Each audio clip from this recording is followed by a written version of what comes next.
Baş sponsor Nirren Sağlamlıq və Gözəllik Mərkəzi. Məşğulumuz 5-ci elementdir. Od, su, hava və torpaq məhz onun axtarışındadır. Oho. Dağınlıqdır bura. Bunlar da adlarını qız qoyublar. Bərbəzə işləri ilənsə biz məşğul oluruq. Demə dayı. Gələcəklər. Nə gələcəklər? Gələcəklər hazıra nazir. Həmişəki kimi. Bir də gələcəklər deyəcəklər ki, ay bu niyə belə, bu niyə belə. Panika salacaqlar. Özü çatdırmalıyıq, həqiqətən də. Gələn kimi panika qaldıracaqlar. Panika dedin, məncə burada ən böyük panikör Hüsniyyədir. Müasir və torpaq kimi səbirli Rüfət Ağayev. Nə? Hüsniyə? Hə. Nə danışsan Rüfət? Hüsniyə deyil, panikör. Əsl panikör Kamilədir. Diqqətli və su qədər saf Ranar Musayev. Yox. Gəmərc gərək. Hüsniyyədir ən böyük panikör. Kamilə.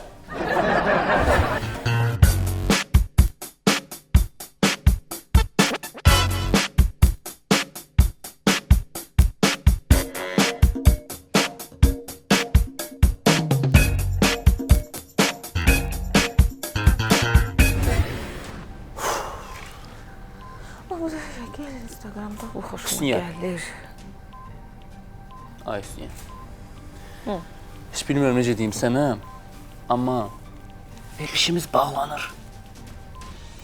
Olmayacaq. Olmayacaq da Rüfət. Sən başa düşmürsən. Qəza baş verib. Yəni ciddidir hər şey. Yəni veriliş ümumiyyətlə olmaya bilər. Qəza, yanğın, partlayış. Təkamın canı sağ olsun. Laqeyd münasibətdir Hüsniyə. Sən ümumiyyətlə nəsə maraqlandırır?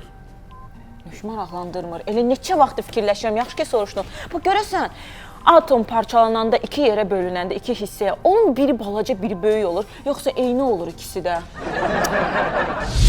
Ciddi və hava kimi dəyişkən Hüsniyə Məhərrəmova. Nə atom? Mən veriliş deyirəm bu atom. Google'a baxaram. Atomun parçalanması.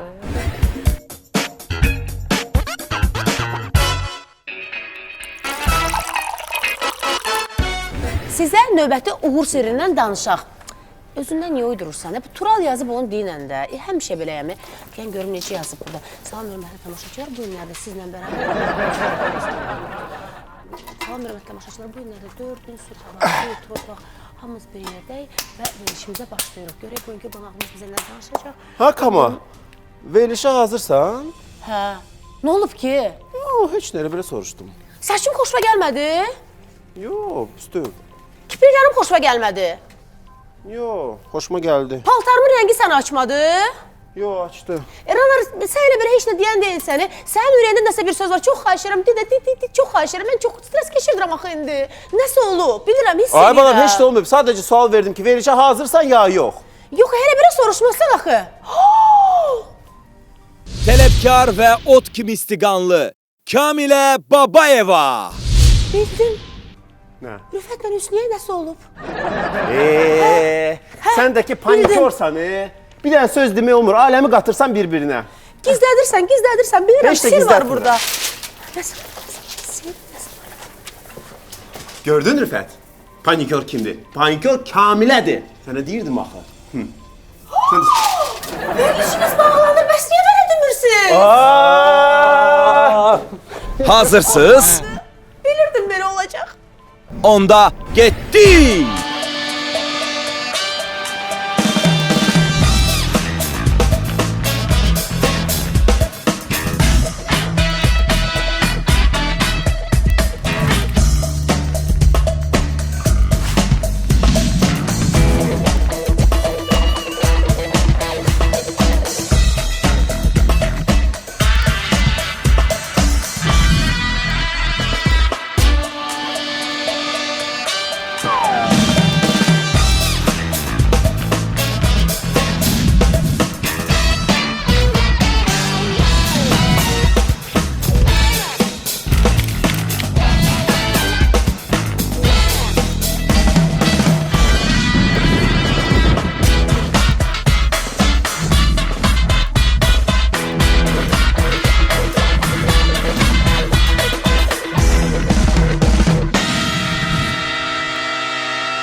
5-ci element axtarışında başlayırıq.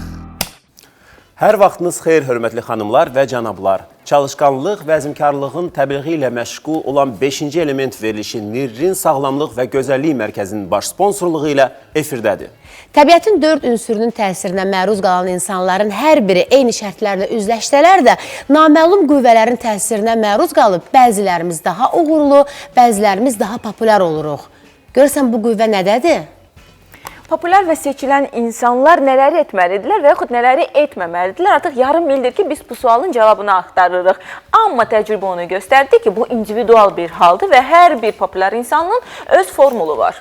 Bugün də dəvət etdiyimiz qəhrəmanla eyni sual ətrafında müzakirə aparacağıq. Studiyamıza dəvət etməzdən öncə onun da rayderi ilə maraqlandıq. O dedi, biz də əməl etdik.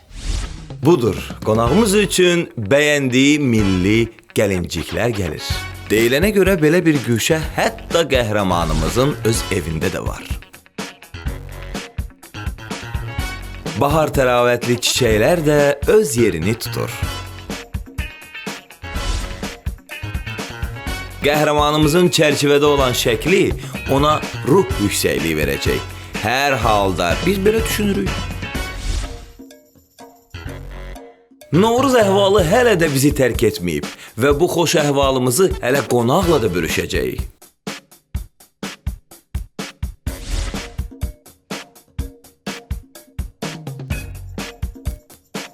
Kamiləyə də ki, heç nəyi bəyəndirmək olmur ha. Yaxşı, sən deyən olsun. Hər bir qonağı qarşılamaqda yardımçımız olan pür rəngi çay da soyumamış gəlsə yaxşı olardı.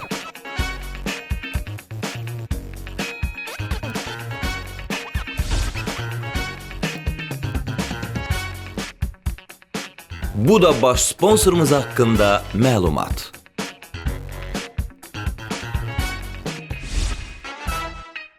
Artıq Qənirə xanım studiyadadır. Görəsən gördüyümüz işləri bəyənəcəkmi?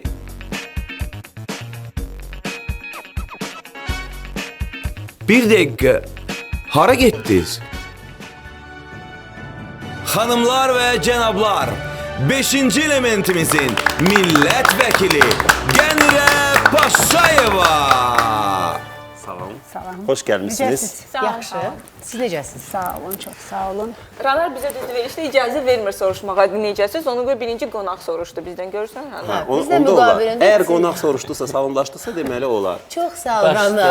Bir-iki baktı.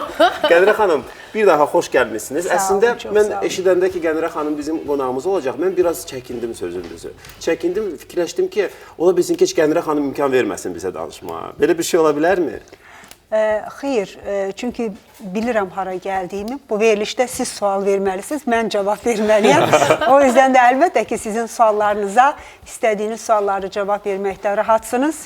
Və mən də səmimiyyətimin çatdığı qədər, intellektimin çatdığı qədər cavab verməyə çalışaram. Səmimiyyəti artıq hiss edirik və biz də ümidvarıq ki, tamaşaçılara bugün Qənirə Paşayevanı digər tərəfdən göstərə biləcəyik. İnşallah. Bəli, mən sual az verirəm verilişdə. Ona görə də əvvəldə özümə bir dəqiqə götürmüşəm. Rüfətin dəqiqəsi. Həmin dəqiqə ərzində mən Google-a qonağımızın adını daxil edirəm. Orada onun haqqında nə məlumatlar çıxır, çalışıram ki, bir dəqiqə ərzində çatdırım. Mən bilmirəm, bir dəqiqə sən necə çatacaqsan. Amma yenə də çalışaq. Vaxt getdi. Getdik. Qənirə Paşayeva. Müxtəlif mənbələrdə 1975-ci ilin mart ayının 24-ü, digər mənbələrdə isə 7-sində Tovuz rayonunun Düz Qırıqlı kəndində anadan olmuşdu. Azərbaycan Dövlət Tibb Universitetinin Pediatriya fakültəsini və Bakı Dövlət Universitetinin Beynəlxalq Hüquq fakültəsini bitirmişdir. Rus və ingilis dillərini bilir. 1998-ci ildən Aynı Televiziya şirkətinin xəbərlər departamentində reportyor, müxbir, redaktor, aparıcı redaktor, baş aparıcı redaktor, baş redaktorun müavini, xəbərlər redaksiyası baş redaktorunun müavini vəzifələrində çalışmışdır. 2005-ci ildən sonraki illərdə Heydər Əliyev Fondunun İctimaiyyətlə Əlaqələr Departamentinin rəhbəri olmuşdu. Azərbaycan Respublikası Milli Məclisinin deputatıdır. Milli Məclisin Beynəlxalq Münasibətlər və Parlamentlərarası Əlaqələr Komitəsinin üzvüdür. Azərbaycan-Gürcüstan Parlamentlərarası Əlaqələr üzrə işçi qrupunun rəhbəri, Azərbaycan-Hindistan, Azərbaycan-Türkiyə, Azərbaycan-Yaponiya Parlamentlərarası Əlaqələr üzrə işçi qruplarının Avropa Şurası Parlament Assambleyasında Azərbaycan Milli Nümayəndə Heyətinin üzvüdür. 30 sentyabr Vaxtı Nə oldu bitirir. sentyabrda? Onu deməyəcəm. Qənirə xanım, orada qeyd elədi ki, 7 martdır doğum tarixiniz, ya 24 mart. Hansı daha düzgündür? Əslində 7 mart. 7 mart. Amma pasportda, yəni sənəddə 24 mart gedir. Onda sizin bugün ad gününüzdür. Sizi təbrik edirik. Orada hətta Rüfət o bir dəqiqə Google oxuyanda bir yerində boğazı qurudu. Yəni o qədər informasiya çoxdur, amma siz bütün o işləri həyata keçirmisiniz. Sizin üçün çətin deyil ki. Bilirsiniz, insan həyata hansı fəlsəfə ilə və hansı baxışla yanaşmasından asılıdır. İşləməyi çox sevən insanlar üçün çətin deyil. Əgər bir insan öyrənməyi çox sevirsə, işləməyi çox sevirsə, faydalı olmağı, faydalı bir işlər görməyi çox sevirsə, əslində o nəinki çətinlik çəkir, zamanın azlığından bəzən şikayətlənir. Keşkə gün 24 saat deyil, daha çox olsaydı məsələn. Mən işin azlığından şikayətlənərəm, işin çoxluğundan deyil. Elə bir təqdirdə söylədiniz ki, 24 saat belə azdır. Əgər 24 saat Qənirə xanıma azdırsa, onda neçə saat dincəlir? Mənə elə gəlir ki, çox az bir vaxt söyləyəcəksiniz bizə. Mən ümumiyyətlə dincəlmə anlayışım mənim üçün biraz fərqlidir. Fizioloji olaraq yuxu Bəzən olsun məsələn. dostlar arasında da bunu sıx-sıx zarafatla müzakirə edirik. Dincəlmə mənim üçün nədən ibarətdir? O yatmaq, yuxu təbii ki, hər bir insanın bir tələbatıdır. Amma mən çox yatmıram, çox az yatıram. Elədir. Təxminən bir 5 saat yatıram. Çünki gecə çox gec yatıram. Mən saat 3-dən tez heç zaman çox nadir hallarda ola bilər yuxuya gedim. Saat 3-ə qədər ya oxuyuram, ya yazıram, ya nəyinsə üzərində işləyirəm. Sabah da mütləq işə getmək lazımdır, tədbirlərə, görüşlərə getmək. Bəlkə də illərlə yaranan bir vərdişdir və mən gecə yazmağı çox sevirəm. Gecə oxumağı və yazmağı. Yəni belə öz gününüzü artırırsınız elə bir. Artırmaq deyil, bölməyə çalışıram. Çünki insan bir işini əvəzləyəndə daha da faydalı ola bilir. Yəni bu işləri bitirdikdən sonra gecə öyrənmək, biraz insan həyatının hər dövründə oxumalıdır. Məsələn, mənim bəlkə də keşkə zamanım olsaydı dediyim keşkələrin içində ən çox stolumun üstündə qalaq-qalaq yataq otağımda, iş otağımda qalaq-qalaq belə kitablar var ki, çoxlu sayda ki, onlardır ki, onları oxumaq istəyirəm. Çünki işin çoxluğu istədiyimiz qədər mütaliəyə imkan vermir. Mən məsəl üçün 24 saatda çox şey çatdırıram. Səhər tezdən oyanıram, idmanıma da gedirəm, 2 yerdə işləyirəm, hər 2 iş yerinə baş çəkməyi bacarıram, digər işgüzar görüşlərimə də çatdırıram, axşamlar hətta dostlarla əylənməyə də vaxt tapıram, gəzməyə də vaxt tapıram, 11-12-də yatmağa da vaxt tapıram. Ona görə o axşam saatlarında artıq belə deyək, 12-də telefonlar susur. Belə deyək, aktiv iş həyatı tamamilə bitir.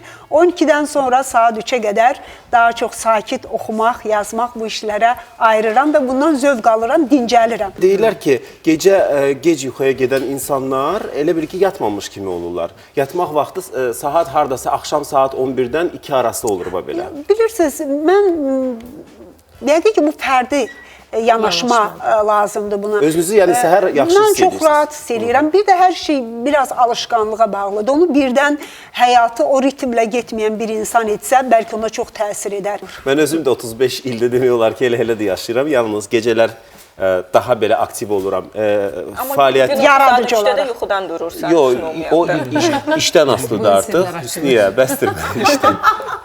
İmkan ver, səbət edir.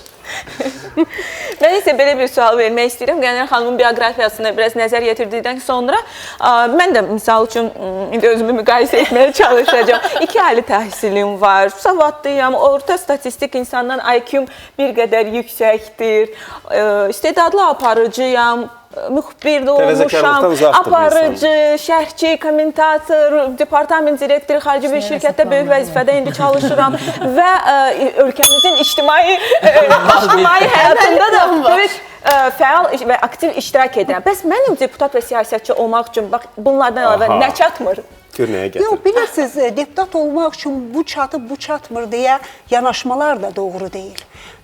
Deputatlıq üçün xüsusi bir kriteriyalar yoxdur ki, siz bu kriteriyaları cavab verməlisiniz. Hamısı A, B, C, belə bir şeylər yoxdur. Amma mənə elə gəlir ki, bax o kriteriyaların bir çoxu bizim bugünkü millət vəkillərimizdə olsaydı çox yaxşı olardı.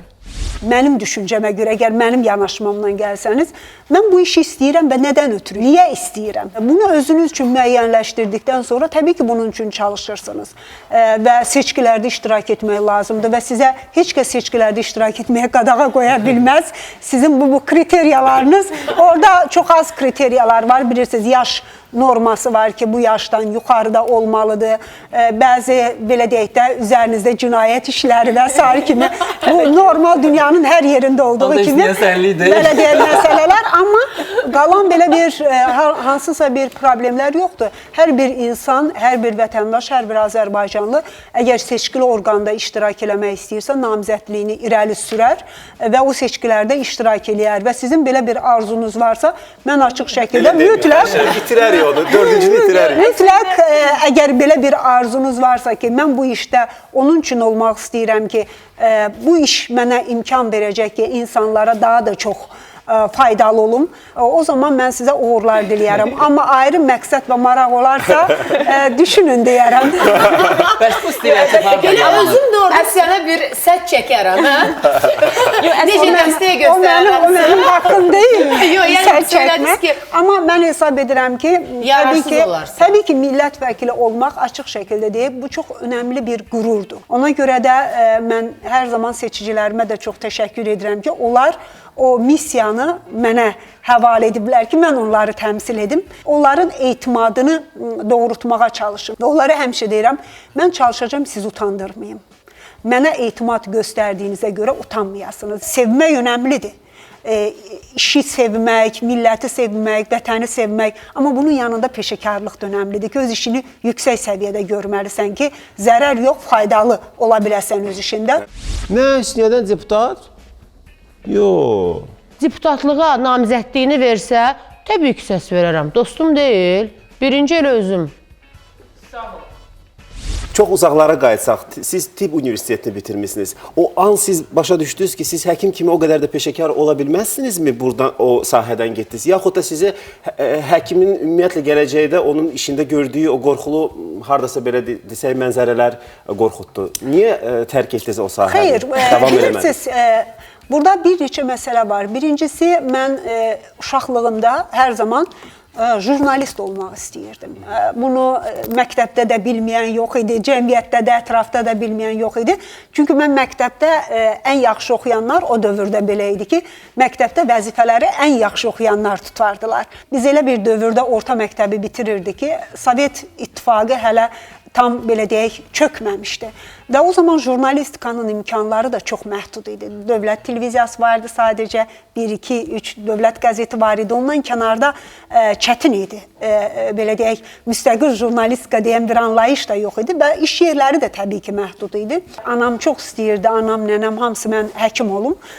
Tibb universitetinə daxil oldum, amma tibb universitetində oxumağa başladığım illərdə artıq Azərbaycan müstəqilliyini qazanmağa başladı və jurnalistikanın imkanları artdı. Müstəqil jurnalistikamız artıq inkişaf eləməyə başladı və o zaman mən tibb universitetində oxuya-oxuya çalışmağa başladım. Artıq oxuya-oxuya. Oxuya-oxuya çalışmağa başladım. Amma belə qərarımız oldu ki, anamla mən tibb universitetini atmayacağım heç bir zaman. Tibb sahəsindəki biliklər mənə bugün millət vəkili olaraq işimdə də çox yararlı, çox önəmlidir.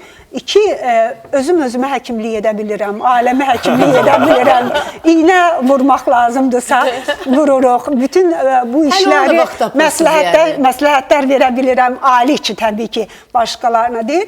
Bunlar az, təbii ki, işin zarafat tərəfi az məsələ deyil. Həkimlik çox gözəl bir peşədir, çox önəmli bir müqəddəs peşədir. O peşəni də dəlicəsinə sevmək gərəkir. Mən yəqin ki, həkimlik üçün doğulmamışdım. Mən də o yüzden bitirdim, sonra getdim Bakı Dövlət Universitetinə, təhsilimi davam etdirdim. Sonra getdim Dövlət İdarəçilik Akademiyasına, orada davam elətdirdim. Hər zaman öyrənmək gözəldir. İnsan ömrünün sonuna qədər nə qədər çox öyrənsə, onsuz da öyrənib heç çox az şeyi öyrənə bilir, amma öyrənməlidir. Əfsar olsun ki, bizim valideynlərimizin sanki dönəmində daha çox qalıb o ənənə hələ də. Məsələn, biz öz valideynlərimizə fikir versək, anamın işığı çox geç saatlarda sönür. Çünki bu insan mütaliə eləyir. Və mən uşaqlıqdan yaxınlaşırdım ki, amma sən neçə yaşından oxuyursan? Bəs mən nə vaxt başlayacağım? Deyir, yox, sən hələ balacasan, birazdan başlayacaq. Hə, amma yəni biz ondan o cəhətdən bir qədər fərqliyidik. Bilirsiniz, O məsələ qoy qalsın sonraya. bilirsiniz söhbət nədən gedir? Yəni o dövrün insanları tam fərqlidirlər. Çox Oxumağı, gözəl dəyərlər mütaliə. idi. Məsələn, mənim elə bir həyatımda gün ola bilməz ki, mən nəsə oxumadan yatım. Bu bilirsiniz nədən yaranır? Uşaqlıqdan. Mənim anamın gözündəki ən önəmli tablosu gecə bizə kitab oxuyardı. Anam çalışırdı. Özü çalışırdı, evini özü idarə edirdi, uşaqları var idi. Oxuyurdu. Yuxuya gedirdi, kitab sinəsinin üstünə düşərdi. Və biz o kitabı götürərdik. Eyni gözünün üstündə. Kitabı götürərdik, qoyardıq, anam elə yatardı. Yəni gecənin 1 saatına qədər bizə kitab oxuyardı.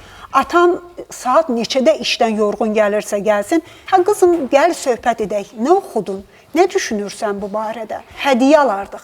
İndi bayramlar gəlir, hər kəs gedir, biri duxa alır, biri onu alır, bunu alır. Amma necə gözəl ənənə idi orta məktəbdə. Yadınızdadır, onu necə gözəl bağlayardıq, o kitabları seçərdik. Bu illəri bunu aldıq, bu gələn il onu almışıq, indi bu kitab olsun. Bu davamı var, bu yazarın əsərlərinin davamı var, bunu almaq. Amma sizə söyləyeyim ki, bizim valideynlərimiz... Atamı sizə Kəmilə xanım söyləyim ki, bizim evimizdə hələ də 2 dəyərli kitab var. Onu mən ilk sinifə gedəndə atam aldı, gətirmişdi. Nizaminin illüstrasiyalı əsərləri idi. Və atam dedi, 2 kitab idi, qoydu. Qızım, bunlar sənin cehizindir, dedi. Məsələn, ən kasıb ailələr olardı və ya orta ailələr. Gedərdiniz, o evin 2 otağı olardı. Amma kiçik də olsa bir kitab rəfi vardı. Mütləq. İndi mən ən zəngin adamların evinə gedirəm. Məndən böyük qablar, gül qabları və sair hər küncdə, belə cürbəcür hər şeylər, bir kitab rəfini tapa bilmirəm. Bəli, əvvəllər hər kəsin evində kitab rəfləri var idi. İndi o qədər bunlar yox olub ki, hətta belə bir aboylar da çıxarıblar, divar kağızları. Divara vurulandan sonra bir kitab rəfi kimidir. Oxunmasalar da belə sonuncu tendensiyalara, dizayn tendensiyalara uyğun olaraq ən dəbdə olan interyer də kitab rəfi. Amma biz dəb içində deyil. Buna anlayaraq yanaşmamız gərəkir. Yəni istəyir zəngin olsun, istəyir orta yaşayan, hər bir kasıb insanın belə kiçik bir kitab rəfinə belə deyək, gücü çata bilər. Açıq şəkildə deyək, bir millətin inkişafı, bir millətin gələcəyi də onun savadından, təhsilindən keçir, oxumağından keçir. Ən böyük zənginlik bilgidir. Bilirsiniz, biz bir xarici ölkədə idik, hiss edirik bəzi şeyləri. Bir piano, qədim bir pianodur. Bunu istifadə edirsinizmi dedik. Yox dedilər, bu qədimdən qalıb belə. Biz buna baxa bilərikmi, istifadə edə bilərikmi? Siz əgər bilirsinizsə buyurun dedilər. Biz bir neçə belə deyək Azərbaycandan insanlardıq. Birimiz oturduq Chopin'dən biraz çaldıq, birimiz oturduq Brahms'dan biraz çaldıq, birimiz oturduq Schumann'dan nəsə bir şeylər çalmağa çalışdı. Bu insanların psixoloji olaraq tam baxış şəkli dəyişməyə başladı. Ona görə hansı sənətin sahibi olursunuz olun, ədəbiyyatı bilmək, dünya ədəbiyyatını bilmək, dünya musiqisini bilmək. Amma onu biz niyə də bilirdik? Çünki mənim atam 2-ci sinifdə oxuyanda mənim əlimdən tutmuşdu və mənim atam zəngin insan deyildi, müəllim idi. Amma apardı məni 2-ci sinifdə dedi ki, səni verirəm musiqi məktəbinə. Ona görə də o gözəl analarımızın, o gözəl ataların, o gözəl ənənələrini biz evladlar olaraq gərək gələcək nəsillərə daha çox verək. Problem nədədir? Əgər biz bu barədə danışırıqsa, o dönəmdə insanların problemi də daha çox idi. Bu qədər vasitələr yox idi. Onda nə idi ki, avtobus idi, metro idi. Belə xatırlayırıq da hamımız o dövrləri. Amma valideynlər, analar işləyirdilər də, işdən çıxırdılar, bir övladını idmana aparırdı, obrisini musiqiyə aparırdı, obrisini rəqsə aparırdı, obrisini bura aparırdı və hamısını bir yerdə çatdırırdılar. Amma indi sanki imkanlar da çoxdur, şərait də çoxdur. Bəlkə bizim... Amma insanlarda bir tənbəlləşmə kimi halda var. Bəlkə bizim bir çoxlarımızın... Vaxtdan danışırsınız, elə bil indi elə deyil. Niyə elə deyil ki? Sizin ətrafınızda onda elə çıxır elə insanlar yoxdur. Çünki düzdür, azalmaqla azalır. Biz axı bir balaca kütlədən danışmırıq. Yox, o kütlə o qədər tendensiya, biz tendensiyadan danışırıq ki, zəifləmə gedir və bunu gücləndirməliyik yenidən. Dediniz, nə problemdir?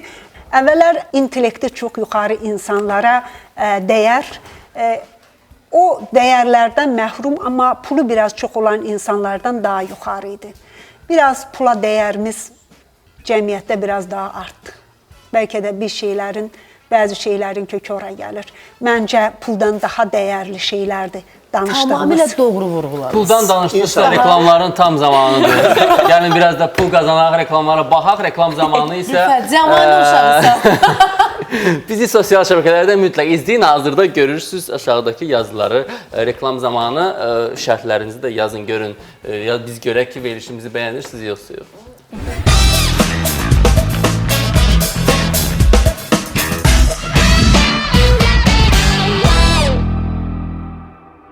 5-ci elementə Nirrin Sağlamlıq və Gözəllik Mərkəzinin baş sponsorluğu ilə baxırsınız.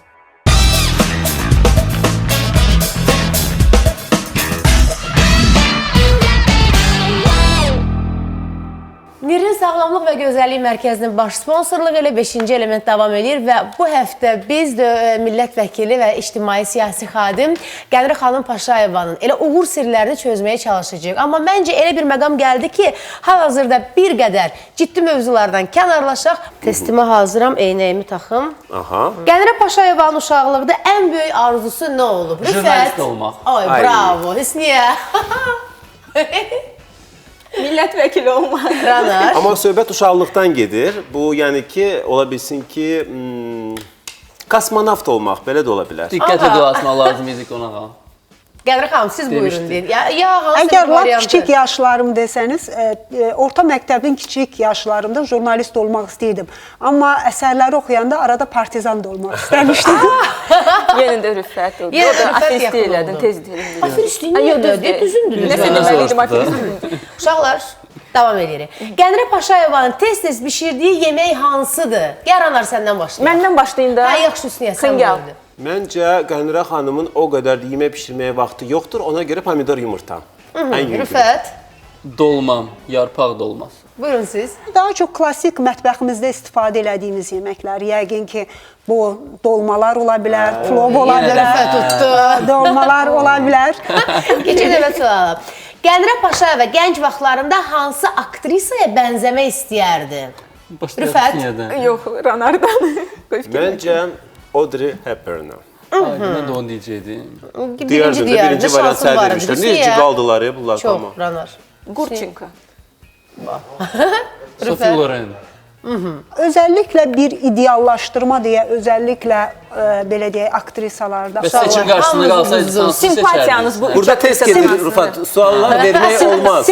Oyunçulardan simpatiyalar kimə daha çox? Judy Foster'ın oyunları. Yəni tapmadım. Yenə tapmadılar Onu uşaqlar. yerləşdiririz. Qənirə Paşayevanın nəyə fobiyası var? Gəl səndən başlayaq Rüfət. Yağlı yeməklərə. Bir xanım kimi özümdə də var. Yəqin həşəratlara, Həşərat. hörümçək, tarakan və s. Güclü xanım olsa da mənə elə gəlir ki, yenə də hündürlüyə fobiyası ola bilər. Belə bir özəl bir fobiyam yoxdur açıqcası. Qorxmaz qadın.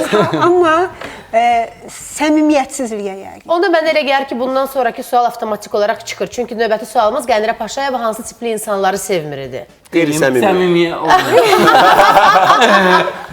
Gedək. Amma ən çox sevmədiyim insanlar özünü həddindən artıq dəyərləndirən insanlardır. Özündən razı insanlar. Mənə baxırsınız. Özünü sevmək və özündən razılıq fərqli xüsusiyyətlərdir. Özünü sevmək, hər bir insan özünü sevə bilər. Amma özündən razılıq və başqalarına Hər ikisi də var. Başqalarına belə deyək, yanaşmada bunu hiss etdirən insanlar xoşuma gəlmir. Qənirə Paşayeva insanın xarici görünüşündə ilk növbədə nəyə fikir verir? Gəl səndən başlayaq Ranar. Məncə gözlərə. Mən Çünki də onu deyəcəydim. ilk belə baxışda gördüm ki, gözlər belə necə deyim, elə bir ki, skan edir insanı. Mən onu hiss elədim. Hüsniyə. Manikura. Göz əsas məsələni dedi də. Baxışlara fikir verir. Baxış da gözdür. Çox dəyişdin. Razısın. Gözlərə və mimikalara. Qənirə Paşayevanın ən böyük nailiyyəti nədir? Rüfət. Onun əldə etdiyi biliyi. Hüsniyə. Ən böyük nailiyyəti o bilikləri istifadə etmək idi. Ranar. Düzgün istifadə etməyə. Yox, sadəcə o bilikləri sonra düzgün insanlara, cəmiyyətə çatdırmaq. Əla. Necə də ağıllıyıq. Yaşadığım bütün çətinliklərə, bəzən gördüyüm xəyanətlərə, həyatın çox üzünü görməmə rağmen 41 il içərisində adam kimi adam ola bilməkdir. Gəlirə Paşayeva Bakıda nəyi bərpa etmək istərdi? Rüfət, buyur. Kitabxanaların sayını artırardı. Yəni azlığı bərpa edib çoxluq edərdi. Hüsniyə. Bilmirəm. Mən öz yaralı yerimdən danışarım. Hər halda necə ki kitabların müdafiəçisi ola bilər, eləcə də ekologiyanın. Ona görə tramvayları qaytarardı. Nəyi? Tramvayları qaytarardı. Onda mən də deyirəm. Tramvaylar qayıtsaydı. Qənirə xanım çox aktiv bir insan olduğu üçün və hər bir sahə ilə maraqlandığı üçün və mənə elə gəlir ki, təbiətə də böyük önəm verdiyi üçün parklarımızı bərpa edərdi və çoxlu yaşıllıq edərdi. Buyurun. Əslində, əgər 3 şeyi qaytarmaq istəsəydim, üçünü də söylədilər. Əla. Gəlirə Paşayeva lotereyada 1 milyon manat uçsaydı, bu məbləği ilk növbədə nəyə sərf edərdi? Məncə şəhərdə bir ev alardı. Məncə kimsəsiz uşaqlara, yəni ki, bir yardım edərdi. Hamı bilir ki, Qənər xanım xeyriyyətçilik ilə məşğuldur. Ona görə təkrar olsa da belə, yəqin ki, kimsəsiz uşaqları olmasa da belə, hər halda onu xeyriyyətçiliyə məcbur axardı. Belə bir vəsait doğrudan da olsaydı, kitabxana olmayan, kitab dükkanları, kitab mağazaları olmayan bir neçə rayonda onları dikərdim, pulsuz şəkildə yararlana bilsin. Onları qrup olaraq hədiyyə eləyərdim. Əla. Və sonuncu sualım. Gəlirə Paşayeva 5-ci elementə gələrkən nə düşünürdü? Hüsniyə. Çuçtuka soy. İndi keçdin sənə. İdeal olar mən cavab verim. Yəqin ki, düşünürdü ki, görəsən o aparıcılar həyatda da həqiqətən də efirdəki kimi səmimidirlərmi? Hüsniyə. Yəqin ki, fikirləşirdi ki, aparıcılar özlərini efirdə digər qonaqlarla çox ağıllı aparırlar. Görən mənim öhdəmdən gələ biləcəklər, yoxsa yox. Rüfət. Məncə düşünürdü ki, gedim, görüm, bir söhbət edim, görüm ümumiyyətlə bu uşaqlar, kitab oxuyan uşaqlardır, yoxsa yox. Yox, ağıllı görünmək deyə bir dərdim yoxdur. Yaxşı bir söhbət olsun düşüncəsi ilə gəlmişdim. Səmiyyətinə görə çox təşəkkürlər. Məncə bu testin qalibi amma yenə də Rüfət oldu. Çünki bu dəfə onun Rüfət oldu. cavabları Çox daha variantlar. düzgün idi. Qənirə xanım, deməli məktəbdə musiqi ilə məşğul olmusunuz. Məktəbdə musiqi, bir tələbə kimi Tibb Universitetində oxumusunuz. Sonra jurnalistika ilə məşğul olmusunuz. Sonra siyasət. Bundan sonra Qənirə xanımdan hansı sürprizlər gözləmək olar? Bax, sizin bu sualınızla mən nəyi gənclərimizə, ailələrimizə də tövsiyə edərdim. Allahın mənə nə qədər ömür verdiyini bilmirəm. Mən özümü 50 yaşında olacam, bilmirəm. 45 yaşında olacam, 55 yaşında olacam. Mən bunu bilə bilmirəm. Bilmədiyim üçün də bunu hansısa planlaşdırmıram, proqnozlaşdırmıram.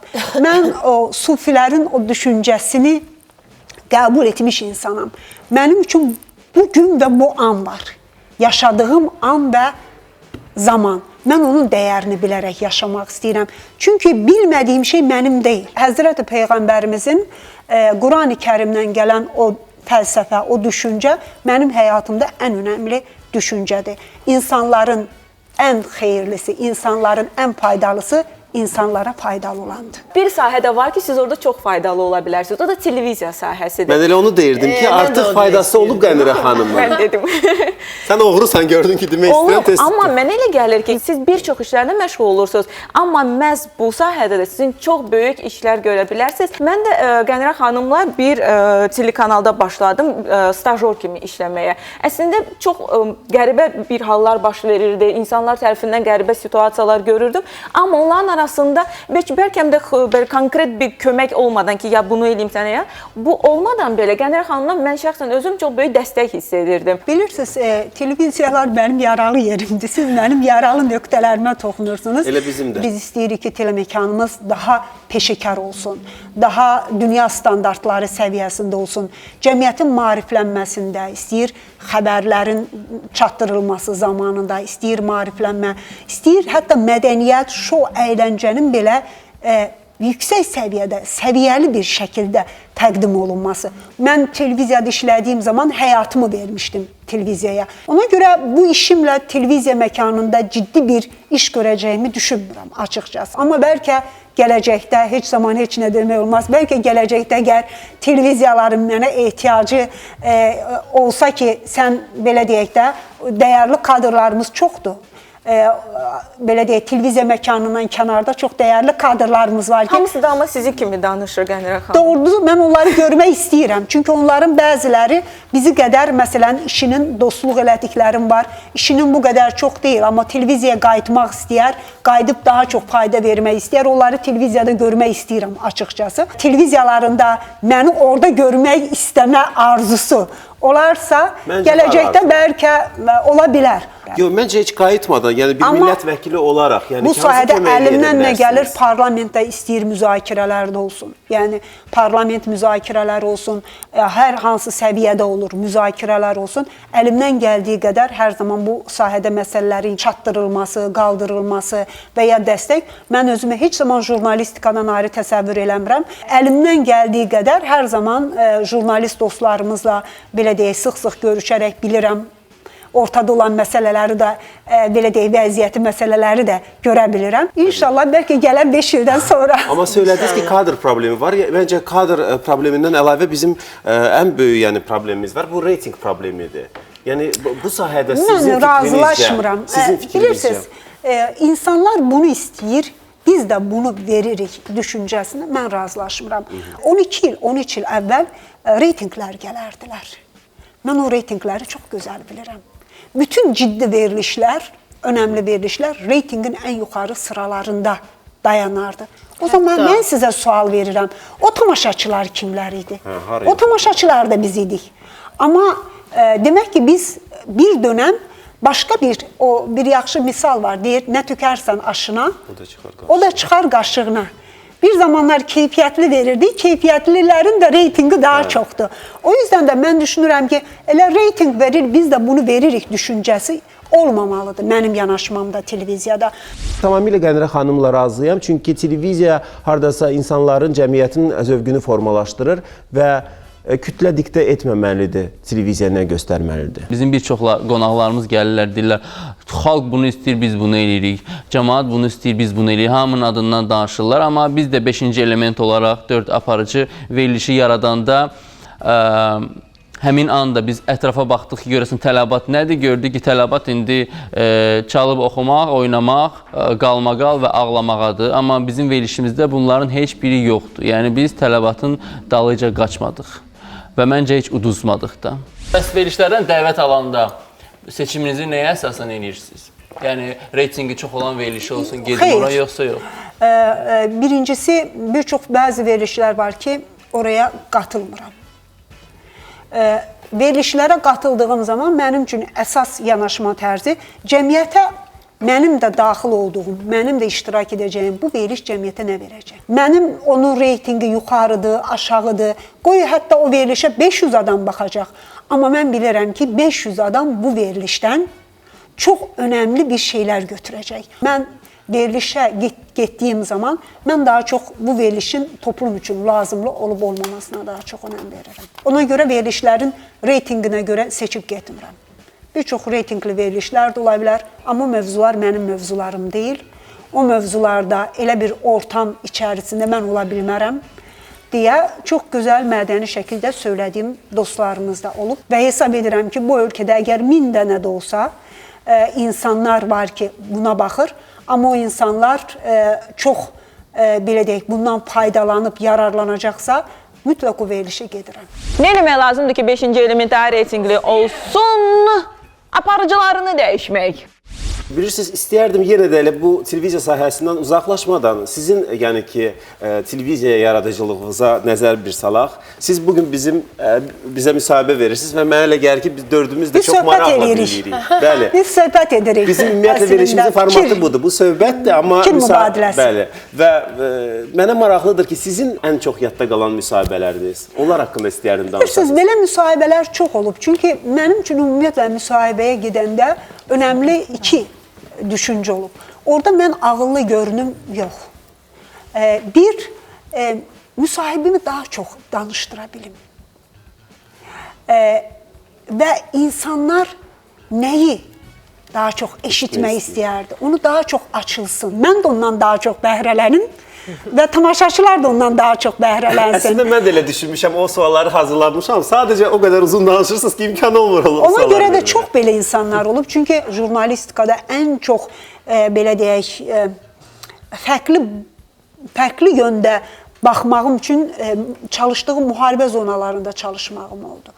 Onlar mənə tək jurnalistikada deyil, həyatda da bəzi şeylərə fərqli tərəfdən baxmağıma imkan yaratdı. Yəqin ki, ən həyatımdakı önəmli dəyişim nöqtələri o konflikt, münaqişə bölgələrində çalışmağım oldu. Qədirə xanım, çox mübariz, çox ötkəm, sanki dəmir leydisiniz. Amma gözlərinizdən görürəm ki, bu tam daxilində bu deyil də. Çox dəcəllik var gözünüzdə. Çox belə başqa bir səmimiyyət var, başqa bir təbəssümünüz var. Yəni bunu göz görən kimi bilirsən ki, yəni tam bir qadınsınız da. Yəni mübarizsiz, yəni çalışırsınız vətən uğrunda. Gəldik ənənəvi məsələyə. Ya belə mənə maraqlıdır. Ən sevdiyiniz güllər, ən sevdiyiniz ətir. Bilirsiniz, birincisi gəlin bu yanaşmanı deyək, cəmiyyətimizdə bunun da dəyişməyə gərəkir. Bəzən sanki yaxşı bir tərif kimi bunu söyləyirlər.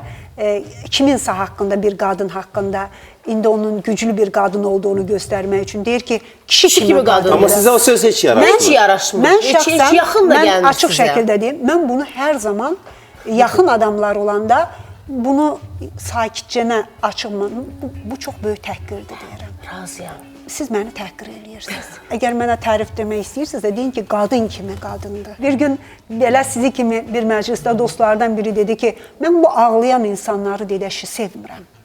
Nə deyə? Bir də görürsünüz, çıxış eləyəndə hansısa bir tədbir olur və ya çıxış olur, duyğulanır və s. ağlayır. Mən buna dedi, yaxşı baxmıram. Mən baxdım, dedim ki, bilirsiniz, mən həyatda ağlayan insandan qorxmaram da. Mən bilirsiniz hansı insanlardan qorxuram? Ağlaya bilməyən insanlardan. Çünki ağlaya bilməyən insan o deməkdir ki, duyğuları o qədər sərtləşib, o qədər daşlaşıb ki, ağlaya bilən insandan mən qorxa bilmərəm və ağlamaq zəiflik əlaməti də deyil. İnsan səmimi şəkildə bir sevincli bir şeydən, bir kədərli bir şeydən duyğulanıb, hansısa bir ortamda göz yaşı da axa bilər. Bunlar çox normal insani şeylərdir. Siz nəyə görə normal insani şeylərə belə hansısa ya güclülük, gücsüzlük prizmasından baxırsınız? Hesab edirsiniz ki, o an o artistlik eləyib, özünü saxlamalıydı ki, belə. Mən hesab edirəm ki, əgər o səmimi şəkildə onu belə deyək, ifadə edibsə, bu çox normal bir şeydir. Ümumiyyətlə, kövrək ruh sahibiyəm. Hətta orada Qədirə xanım özü də qeyd elədi ki, qorxma ağlayan insandan, qorx ağlamayan insandan. Odur ki, məndən qorxmayın. Yaxşı? Siz görməsəniz də mən özüm zəif tərəflərimi çox gözəl görə bilirəm. Harda zəif yerlər olur, onları çox gözəl görə bilirəm. Xətalarımı bəlkə kimlərsə çox dərindən görməsə də özüm görə bilirəm. Və onları həmişə düzəldərək insanı dəyərlər baxımından güclü olmağa çalışıram. Çünki insan belədir ki, biz doğulandan ölənə qədər nəfislə mübarizə aparırıq. Əgər o sizə qalib gəlsə, o sizi idarə etsə, siz insani dəyərlərinizi itirirsiniz. Əgər siz onu idarə etmə gücündə olursunuzsa, o zaman siz həqiqi həyatda bir insan kimi yaşaya bilirsiniz. Hamımız bilmirik 10 gün sonra nə olacaq, deyilmi? 10 gündən sonra bəlkə bizim hər hansı birimiz bu həyatda olmayacaq. Bəlkə 1 il sonra. Mənim elə sinif yoldaşlarım var idi ki, biz ondan 3 gün əvvəl görüşmüşdük, 3 gün sonra zəng elədilər, bir gecə yuxuda itirdik. Bəzilərini müharibədə getdi, görüşmüşdük, şəhid oldu, gəldi. Heç birimiz, heç kim həyatımızı bilmirik. Ən önəmli şey nədir? Biz bu dünyadan gedəndə nə aparacağıq? Bu paltarları da burada qoyub gedəcəm. Bu qulağımıza taxdığımız, boynumuza, hər şeyi. Hətta adımızı qoyub gedəcəyik. Hər şeyi burada qoyub gedəcəyik. Heç bir şey aparmayacağıq. Ən sevdiklərimiz belə bizi torpağa tapşırıb dönəcəklər. Onlar da bizi tərk eləyəcək o anda. Bizdən nə qalacaq? Bir şey. Biz olmayandan 1 il, 2 il, 3 il sonra belə bizi xatırlayanda kimsə deyəcək ki, adam kimi bir adamdır. Və bu məqamda mən istəyərdim ki, biz reklamlara ayrılaq və tamaşaçılardan üzr istəyirik əgər musiqi səsləri gəlirsə, çünki Novruz bayramı ərəfəsində bizim qonşu studiyada Novruz çəkilişləri gedir. Reklamlara bağlanırıq.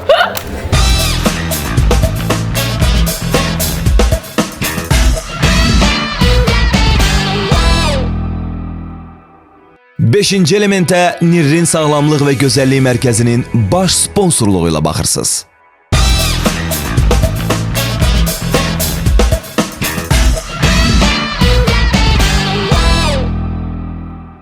Nirrin Sağlamlıq və Gözəllik Mərkəzinin baş sponsorluğu ilə 5-ci element davam edir. Hətta 5-ci element bu dəfə musiqi sədaları altında davam edir. Çünki qonşu studiyada Novruz bayramı çəkilir. Amma bu bizim üçün yalnız əhval verə bilər, deyilmi?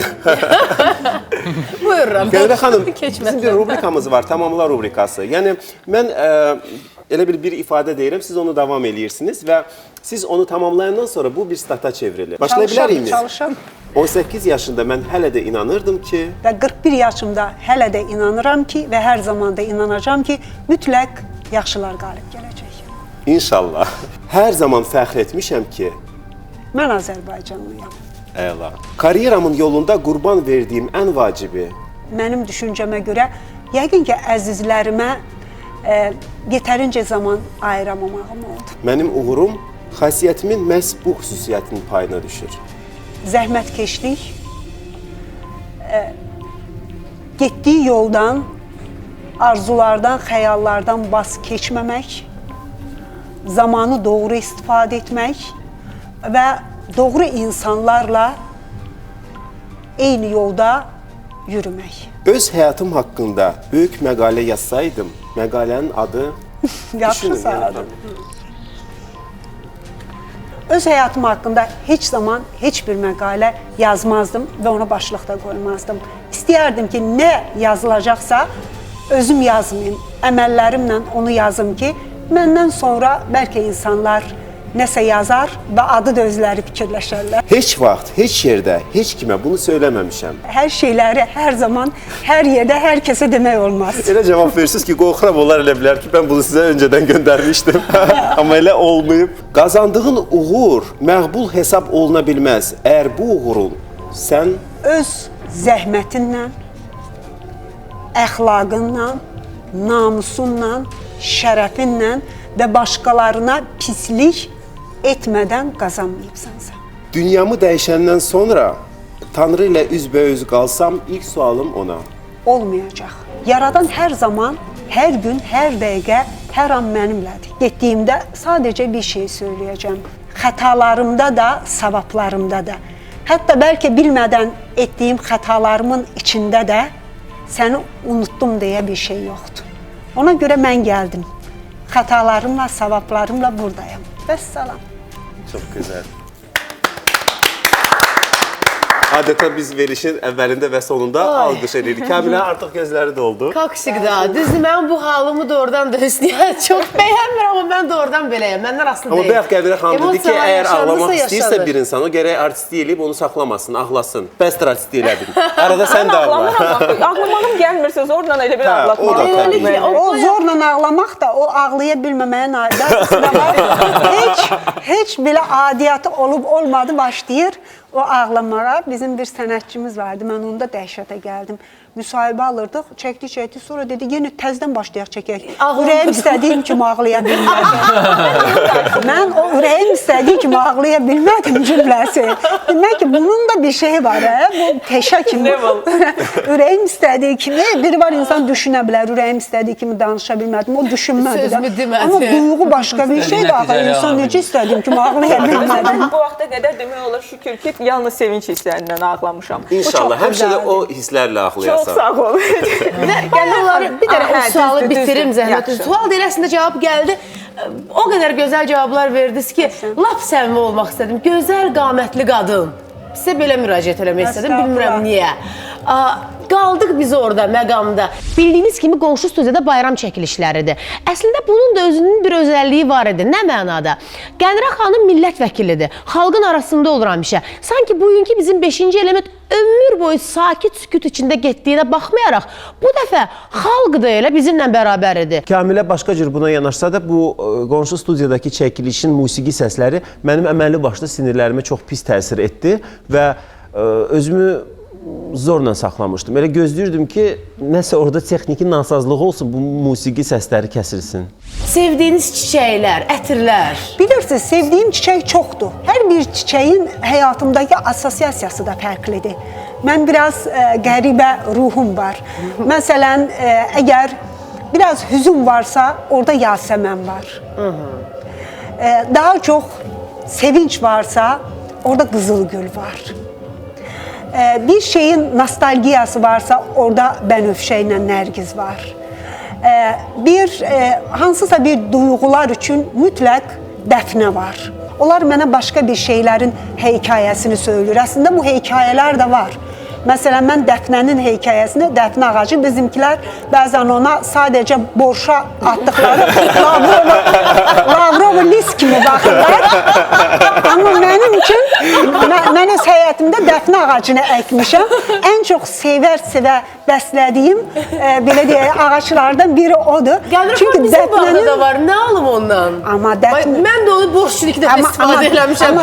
Keçin mənim cəhalətimə. Amma bilirsiniz, Dəfnə sevginin rəmzi kimi onu mütləq baş tac edərlərmiş. Qalibiyyət, sevgi rəmzi kimi. Amma təbii ki, bu çiçəklər də ona görə də sevmədiyim çiçək yoxdur. Bütün çiçəkləri sevirəm. Baxır ki... Siz çiçəklərdən danışırsınız. Oradan da görürəm ki, nəsə çiçəklər görüntüsü var. Rüfət artıq hazırlayıb. Bugünkü ruh halınıza bu güllər tam uyğun gəlir. Çünki bayaq söylədiniz ki, sevinç hissi bəslədiyində qızıl gülün yeri var. Biz sizi ilə təbrik edirik, Qənirə xanım. Bu yaxınlarda Ukraynada bir deputat xanıma deməli gül göndəriblər hədiyyə. O da onu rüşvət kimi qəbul edib, hələ məhkəməyə də verib o gülü göndərən. Ona görə xahiş edirəm, bunu siz yalnız səmimi qəlbdən sizin ad gününüzə bizim hədiyyə kimi qəbul edəsiniz. Mən həyatda heç zaman rüşvət almayan bir insan kimi rüşvətin nə olduğunu çox yaxşı bilirəm. Həmkarlarımın mənə verdiyi səmimiyyətlə bir dəstə gülü rüşvət deyil, bir dost hədiyyəsi olduğunu çox gözəl bilirəm. Çox təşəkkür edirəm bu gözəl hədiyyəniz üçün. Növbəti hədiyyəmiz də var. Bizim baş sponsorumuz Nirrin Sağlamlıq və Gözəllik Mərkəzindən sizə bir hədiyyə. Çox sağ olun. Siz bu mərkəzə müraciət edib öz gözəlliyinizi sadəcə qoruya bilərsiniz. Mən o hədiyyələri də öz seçicilərimə hədiyyə eləyirəm. İnşallah ki, faydalanarlar. Təşəkkür edirik Qənirə xanım. Başqa bir sualınız qaldı mı? 5-ci elementimiz nədir? Nə olmasaydı siz Qənirə Paşayeva olmazdınız? Yaradan olmasaydı mən olmazdım. Yəni bu biraz qəribə bir şeydir. Nə olmasaydı mən olmazdım. Yəni mənim bugün buraya gəlməyimdə valideynlərim, müəllimlərim, yaxşı insanların və yaxşı dostlarımın ki, o dostlar ki, məni tərifləmirlər. Yaradan istəməsə, bu yarpaq belə titrəyə bilməz. Mən də hər zaman Yaradanın verdiklərinə çox sayğı ilə, çox minnətdarlıq və şükranla yanaşaraq ki, Allah mənə sağlam yaratdı, bir. Çünki mən bir yazı yazdım, insanlara səslənərək dünyanın 7 möcüzəsini nə Misir piramidalarında, nə Çin səddində axtarmayın. Dünyanın 7 möcüzəsi sizsiniz. Əslində baxın, əgər siz görə bilirsinizsə, eşidə bilirsinizsə, duya bilirsinizsə, hiss edə bilirsinizsə, sevə bilirsinizsə, bu 7 saydıqdan sonra siz elə dünyanın 7 möcüzəsi budur. Mənim üçün ən önəmlisi, yenə vurğuladım ki, bu dünyadan getdiyim zaman rahat ölə bilməkdir. Bəlkə də Allahın mənə verdiyi ən böyük xoşbəxtliklərdən biri ondan ibarət olub ki, mən çox yaxşı insanlarla, çox dəyərli insanlarla, çox ağıllı insanlarla, çox gənc yaşlarda çox təmasda ola bilmişəm. Mən bugün nəyi qazandımsa, mənə pislik edənlərə də təşəkkür edirəm. Xəyanət edənlərə də təşəkkür edirəm. Xəyanət edənlər mənə gerçək dostların nə olduğunu anlatdılar. Gerçək dostluq dəyərlərinin nə demək olduğunu anlatdılar. Pislik edənlər yaxşı dəyərlərin nə olduğunu anlatdılar. Məni vurmaq, sındırmaq, əzmək istəyənlər isə mənə daha çox güc verdilər. Ona görə həyatımda mənə pislik eləmiş, xəyanət eləmiş, əngəl olmuş, hər cür, belə deyək də, xoş olmayan şeyləri yaşatmış insanlara da hər zaman minnətdaram ki, onlar da həyatda bəzi dəyərlərimin möhkəmlənməsində və bəzi xarakterlərimin daha güclü olmasında mənə kömək ediblər. Ona görə təkcə dostlar deyil, bəzən sizi sevməyənlər, sizə pislik etdiyini düşünənlər belə əslində böyük anlamda götürəndə sizə biraz yaxşılıq etmiş kimi də olurlar. Ona görə mən hər kəsə həyatımda rol oynayan yaxşı və pis mənada təşəkkür edirəm. Çox sağ olun Qənirə xanım. Həddindən artıq xoş söhbət oldu və bilirsiniz, hərdən elə olur ki, qonaq ona o qədər sual məcburiyyətində qalırsan, heç istəmədən də verməli olursan ki, o nəsə danışsın heç olmasa. Siz elə qonaqsız ki, hansın ki, heç danışmaq və sual vermək istəyirsən, yalnız dinləmək istəyirsən. Təşəkkürümüzü bildiririk. Çox sağ olun. Sizin könlünüz gözəldir. Deyir, insan necə görmək istəyirsə elə görür. Mən də çox təşəkkür edirəm belə gördüyünüz üçün və səmimi söhbət üçün. İnşallah ki, bu söhbətimiz bəlkə bir 5-6 gəncimiz ki, onlar həyata indi atılırlar. Bəlkə bizim danışdığımız, söylədiyimiz bir şeylər onların həyat yolunda yararlı olarsa, nə mutlu deyir bizə. Foto çəkilişlərimizi həyata keçirən fotoqraf Asif Əliyeva, kişi aparıcılarımızın saç düzümünə görə OK Studiyanın stilisti İkram Əliyeva, onun assistenti Vüsal İbrahimova, xanım aparıcılarımızın gözəlliyinə gözəlliyi qatan Səkinə və Veneraya, studiyada aparıcılara və qonaqlarımıza yaradılan ekstra komforta görə Zelhome mağazalar şəbəkəsinə, aparıcıların geyiminə görə My Brand mağazalar şəbəkəsinə daxil olan BCBG mağazasına, verilişimizi güllərlə təmin etdiklərinə görə 7 güllər mağazasına, acı söhbətlərimizi şirinləşdirməyə çalışan çay desert dəstgahına görə Ləzzət Kulinariya. Bütün bu mətnləri oxuduğuma görə şəxsən özüm, yəni Şəhriyar Əbilova təşəkkürümü bildirirəm.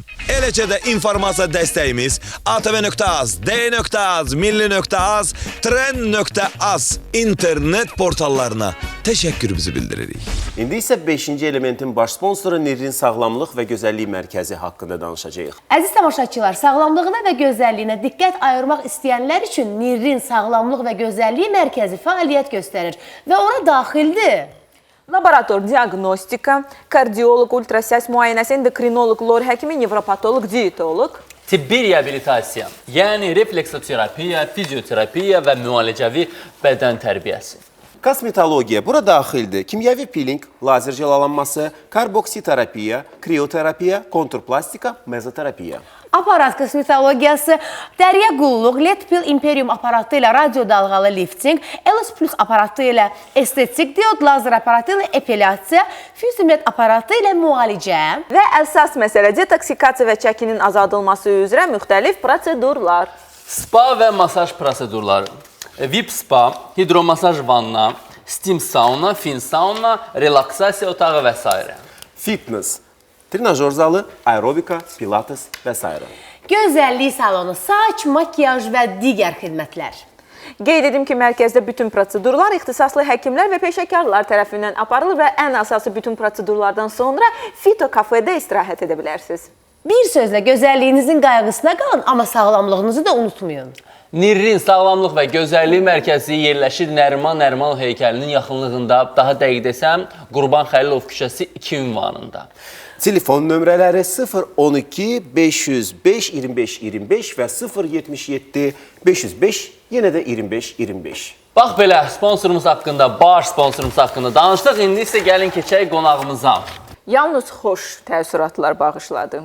Məncə də və üzünün də vurğuladığı kimi əminəm ki, bugünkü verilişimizdə o istədiyi mesajları çatdıra bildi. Ünvanına bir faydası dediyi kimi oldu. Mən də elə onu deyirəm, hər kəlmədə bir mesaj var idi. Hər kəlmədə bir mesaj var idi. Hətta sonda söylədi ki, sizə kitabları gətirə bilmədim hədiyyə. Mən sanki onu söyləmək istirdim ki, heç əslində o yaxşı mənadakı ehtiyac yoxdur. Çünki siz o qədər mesaj, o qədər söz, o qədər hikmət ötürməyə çalışdınız ki, Elə bir ki, Kitaba ehtiyac yoxdur. yəni sözün yaxşı mənası. sanki biz elə bir ki, şifahi bir kitab oxuyurduq. Sanki bir əsər bizim üçün o olur qulaqçıqlarla qulaq asırsan, hansı əsərə? Audio kitab. Hansı hikmətli sözləri. Mən elə gəldi ki, elə bir ab-havada oldum mən bu veriliş ərzində. Bax belə əziz tamaşaçılar, biz gedirik. Bugünlük öz missiyamızı ümid edirik ki, layiqincə yerinə yetirə bildik. Bəli, 5-ci elementimizi necə deyərlər tapdıq. Amma yenə də axtarışlardayıq. Bilirsiniz, çox hesab edirəm maraqlı bir veriliş alındı. Mən çox təşəkkür edirəm ki, çox səmimi, gözəl bir söhbət oldu. Hesab edirəm bunu daha çox söhbət elədik, fikir mübadiləsi apardıq və inşallah ki, insanlarımız üçün yararlı olar. Əgər bir neçə insanımıza belə deyək, yararlı ola biləcəksə bu veriliş, bu proqram, bəlkə 10-15 gəncimizin həyata baxışında və ya özünü yolunu seçməsində və ya müxtəlif məsələlərə yanaşmasında hansısa bir yararlı olacaqsa, hansısa fikir və düşüncələr, mən çox məmnun olaram. Çox təşəkkür edirəm. Çox maraqlı verilişdi, gözəl formatdır və dəyərli aparıcılara, gözəl aparıcılarımıza, həmkarlarıma, onlar mənim həmkarlarımdır həm də, hamısına çox təşəkkür edirəm. Bayramlarınızı təbrik eləyirəm və inşallah ki, belə gözəl, belə deyək, bayramlarımızın sayı daha da çox olsun və bu proqramı təşkil edənlərə də təşəkkürümü bildirirəm. Baş sponsor Nirrin Sağlamlıq və Gözəllik Mərkəzi.